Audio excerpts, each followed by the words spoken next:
Hi friends, radio show host Art బెల్కి అతని show టైంలో ఏరియా 51 నుండి ఒక అనామక వ్యక్తి కాల్ చేశాడు. కాల్ చేసిన వ్యక్తి చాలా గాభరా పడుతూ ఉన్నాడు. తనని తాను ఏరియా 51 ఎక్స్ ఎంప్లాయీగా పరిచయం చేసుకున్నాడు. ఈలోపే సిగ్నల్ కట్ అయి సంభాషణ అర్ధాంతరంగా ఆగిపోయింది.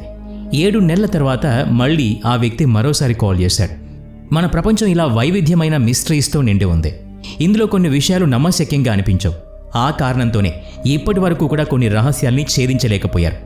అలా ఛేదించలేని రహస్యాల గురించి ఈరోజు ఈ వీడియోలో తెలుసుకుందాం. మరింకెందుకు ఆలస్యం, let's start our today's episode. Number 5, area 51 strange call. అమెరికాలోని నెవడాలో 7,500 చదరపు కిలోమీటర్ల విస్తీర్ణంలో టాప్ సీక్రెట్ ఏరియా ఉంది. ఆ ప్రాంతాన్ని ఏరియా 51 అంటారని మీలో చాలామందికి తెలిసే ఉంటుంది.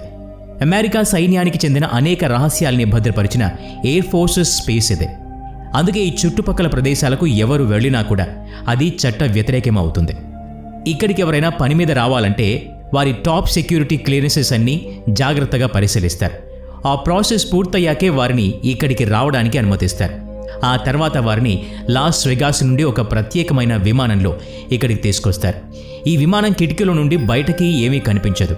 ఇంత పకడ్బందీ వ్యవహారాల కారణంగా ఏరియా 51 అంటే సర్వత్రా ఆసక్తి నెలకొని ఉంటుంది. అమెరికా సైన్యం ఈ ప్రదేశంలో యూఎఫ్ఓల మీద పరిశోధనలు చేస్తూ ఉందని, ఇక్కడ టైం ట్రావెల్, టెలి ట్రాన్స్పోర్టేషన్, ఏలియన్స్తో కాంటాక్ట్ పెట్టుకునేందుకు రీసెర్చ్ కూడా ఇక్కడ ఎక్స్పెరిమెంట్స్ చేస్తూ ఉన్నారని కొంతమంది అభిప్రాయపడుతూ ఉంటారు. 1969లో చంద్రుడి మీద అడుగు పెట్టారని చెప్పే వీడియో కూడా ఏరియా 51లోనే షూట్ చేసి ఉంటారని కూడా మరికొంతమంది అనుమానం వ్యక్తం చేస్తూ ఉంటారు. అమెరికా ఇన్నేళ్లుగా రహస్య ప్రాంతంగా కాపాడుతున్న ఏరియా 51లో అసలు ఏం జరుగుతోంది? 1997లో రేడియో షో హోస్ట్ బెల్కి ఒక అనామక వ్యక్తి కాల్ చేయడంతో ఆ ఏరియా గురించి మరింత ఆసక్తి పెరిగింది. కాల్ చేసిన వ్యక్తి చాలా గాభరా పడుతూ ఉన్నాడు. తనని తాను ఏరియా 51కి చెందిన మాజీ ఉద్యోగిని పరిచయం చేసుకున్నాడు. తన ప్రాణాలకి ప్రమాదం ఉందని, తాను చెప్పబోయే విషయాల్ని చాలా జాగ్రత్తగా వినమని కోరాడు. అమెరికా ప్రభుత్వం మా ప్రపంచాన్ని మార్చేందుకు ప్రయత్నిస్తోంది. ఏరియా 51లో ఏలియన్స్ ఉన్నారని, అక్కడ ఉన్న యూఎఫ్ఓల మీద రివర్స్ ఇంజనీరింగ్ విధానంతో ప్రయోగాలు చేస్తోందని చెప్పాడు. ఆ తర్వాత కాసేపటికే అవతల వ్యక్తి నుండి కాల్ కట్ అయింది. 7 నెలల తర్వాత ఆ వ్యక్తే మరోసారి రేడియో షోలో ఉన్న బెల్కి కాల్ చేశాడు. గతంలో చేసిన కాల్ ఫేక్ అని, తాను ఊరికే సరదాగా అలా చెప్పానని చెప్పాడు. ఒకవేళ అదే నిజమైతే కాల్ మాట్లాడుతూ ఉండగానే శాటిలైట్ ఎందుకు ఆఫ్ అయింది? ఇప్పటికీ ఈ స్ట్రేంజ్ కాల్ ఒక మిస్టరీగానే మిగిలిపోయింది. Number 4, tiny alien skeleton. 2003లో చిలీలోని అటకామా డిజర్ట్లో 6 అంగుళాల పొడవున్న ఈ అస్థిపంజరం దొరికింది. అటకామా డిజర్ట్లో ఒక తెల్లని బట్టలో చుట్టుపెట్టి ఇది దొరికింది. పైగా ఈ ఆకారంలో ఉన్న ముఖం మనిషిని పోలినట్టుగానే ఉంది. ఇది ఏలియన్కి సంబంధించిన అస్థిపంజరమని, భూమి మీదకొచ్చి తిరిగి వెళ్లలేక ఇక్కడే మరణించి ఉంటారని కొందరు ఊహాగానాలు చేశారు. ఈ అస్థిపంజరం 5 నుంచి 6 సంవత్సరాల వ్యక్తికి చెందిందని అంచనా. కానీ ఈ సైజుని చూస్తే అది ఒక మనిషిదే అని నమ్మడం కష్టంగా ఉంది. 5-6 సంవత్సరాల మనిషి ఇంత చిన్నగా ఉండటం ఎలా సాధ్యం? ఎముకలు కూడా ఒకదాంతో ఒకటి కలిసిపోయి ఉన్నాయి. దంతాలు కూడా ఒకదాంతో ఒకటి అతుక్కుపోయి ఉన్నాయి. చాలా కాలం పాటు దీన్ని ఏలియన్గానే భావించారు. 2013లో ఒక డాక్టర్ల బృందం దీని మీద అధ్యయనం చేయడం మొదలుపెట్టింది. DNA శాంపుల్స్, ఎముకల శాంపుల్స్ తీసుకొని పరిశోధనలు చేసిన తర్వాత ఈ అస్థిపంజరం 40 సంవత్సరాల క్రితం నాటిదని, ఇది ఏలియన్ అస్థిపంజరం కాదు, మనిషిదే అని తేల్చారు. పుట్టకుండానే ఈ చిన్నారి అనారోగ్యంతో తల్లి గర్భంలోనే చనిపోయి ఉండొచ్చు. అయితే 5-6 సంవత్సరాల వయసు వ్యక్తిలాగా ఎందుకు ఉంది అనేది ఇప్పటికీ మిస్టరీనే. నెంబర్ 3, న్యూ గినీ ఈక్వెనోడన్. న్యూ గినీలోని అడవుల్లో దాదాపు 4 సార్లు ఒక చిత్రమైన జంతువు కనిపించింది. అది డైనోసార్ లాగే కనిపించింది. 1999 డిసెంబర్ 11న PNG అనే ఒక స్వతంత్ర సంస్థ ప్రచురించిన పత్రికలో లేక్ ముర్రేలో తిరిగిన వ్యక్తులు ఒక విచిత్రమైన జంతువు నడుచుకుంటూ వెళ్లడం చూశారని చెప్పింది. అది డైనోసార్లా ఉందని వారు అభిప్రాయపడ్డారు. మరుసటి రోజు ఉదయం ఒక చర్చి ఫాదర్ అడవిలో అలాంటి జంతువునే చూశారు. దాని ఆకారం ఒక డంపింగ్ ట్రక్ సైజులో ఉందని చెప్పారు. ఆ జంతువు తన 2 కాళ్ల మీద నిలబడి చెట్ల ఆకుల్ని తింటోంది. దాని చర్మం చెట్టు పొలుసంత మందం, దాని పళ్ళు మనిషి చేతి వేళ్లంత పొడవున్నాయి. అయితే వీరి మాట మీద ఎవరూ అంతగా దృష్టి పెట్టలేదు.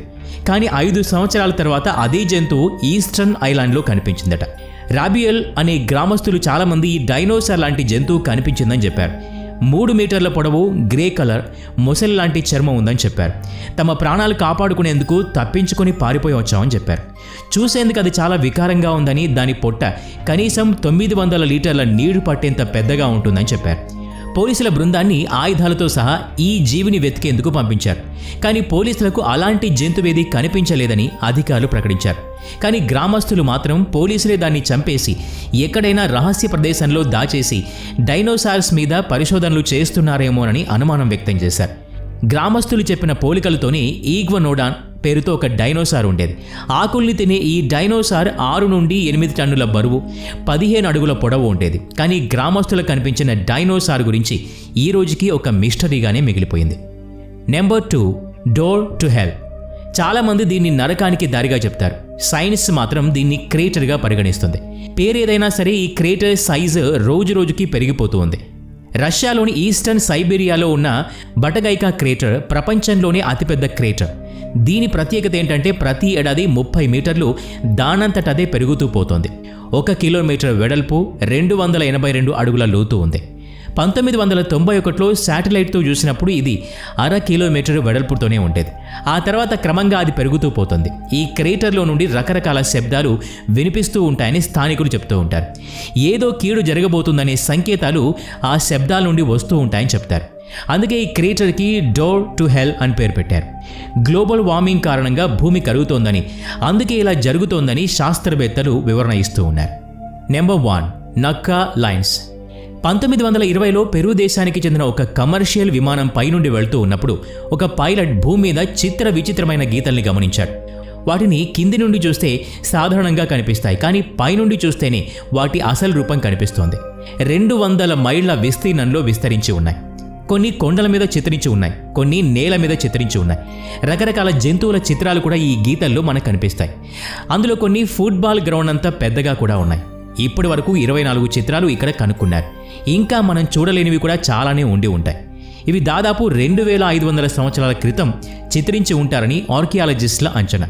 వీటిని ఎందుకోసం చిత్రించారు అనే విషయం ఇప్పటి వరకు ఎవరికీ తెలియదు. ఆశ్చర్యకరమైన విషయం ఏంటంటే ఈ రోజుకి ఈ చిత్రాలు చెక్కు చెదరకపోవటం.